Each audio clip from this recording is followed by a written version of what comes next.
എനിക്കറിയാം. അങ്ങൊരു വലിയ മനുഷ്യനാണെന്ന് അങ്ങ് തെളിയിച്ചു. സ്റ്റാൻലി എങ്ങനെയായിരുന്നു മരിച്ചത്? സ്റ്റാൻലി മസ്തിഷ്ക മരണം സംഭവിച്ചതിനകത്ത് അയാൾക്ക് എത്ര വയസ്സുണ്ടായിരുന്നു? 16 വയസ്സ്. ആശുപത്രിയിൽ കുറച്ചു കാലം ചികിത്സയിലുണ്ടായിരുന്നു. 19 ദിവസം അമൃത ആശുപത്രിയുടെ വെന്റിലേറ്ററിൽ ഉണ്ടായിരുന്നു അല്ലേ?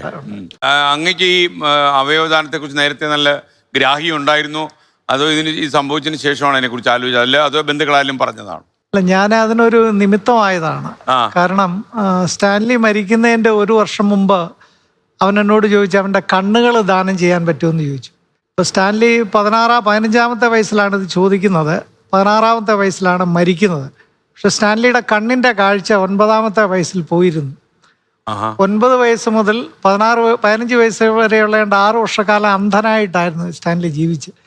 അപ്പോൾ അന്ധനായ മകനാണ്, കാഴ്ചയില്ലാത്ത മകനാണ് ചോദിച്ചത് എൻ്റെ കണ്ണ് ദാനം ചെയ്യാൻ പറ്റുമെന്ന് ചോദിച്ചു. അപ്പോൾ ഞാൻ പറഞ്ഞു, മോനെ എനിക്കറിയത്തില്ല, മോൻ്റെ കണ്ണ് ദാനം ചെയ്യാൻ പറ്റുമെന്ന് അറിയത്തില്ല എന്ന് പറഞ്ഞപ്പോൾ അവൻ അടുത്ത നിമിഷം ചോദിച്ചത്, ഡാഡി അങ്ങനെയുണ്ട് എൻ്റെ കിഡ്നി വല്ലതും ദാനം ചെയ്യാൻ പറ്റുമെന്ന് ചോദിച്ചു.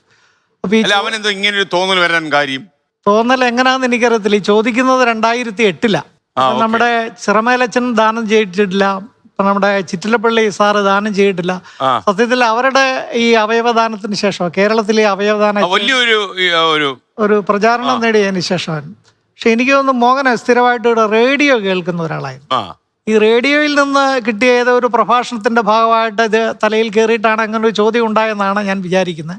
ഏതായാലും അവൻ്റെ ആഗ്രഹം പൂർത്തീകരിച്ചു എന്ന് മാത്രം ഒരു കർമ്മമേ ഞാൻ ഇതിനകത്ത് ചെയ്തിട്ടുള്ളൂ. അവൻ്റെ മരണശേഷം, മസ്തിഷ്ക മരണമാണെന്ന് സ്ഥിരീകരിച്ചതിന് ശേഷം അവൻ്റെ 2 വൃക്കയും അതുപോലെ തന്നെ കരളും 2 കണ്ണുകളും, നമുക്കറിയാമല്ലോ കോർണിയാണല്ലോ നീക്കം ചെയ്യുന്നത്.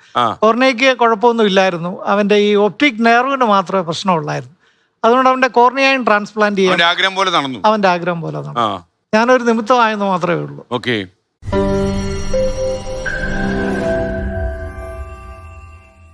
ലോകത്തെവിടെയായാലും ഏത് സമയത്തും 24 വാർത്തകളും ഓഗ്മെന്റഡ് റിയാലിറ്റി പാക്കേജുകളും എക്സ്പ്ലെയിനറുകളും വിശദമായി കാണാൻ ഞങ്ങളുടെ യൂട്യൂബ് ചാനൽ നിങ്ങൾക്ക് സബ്സ്ക്രൈബ് ചെയ്യാം.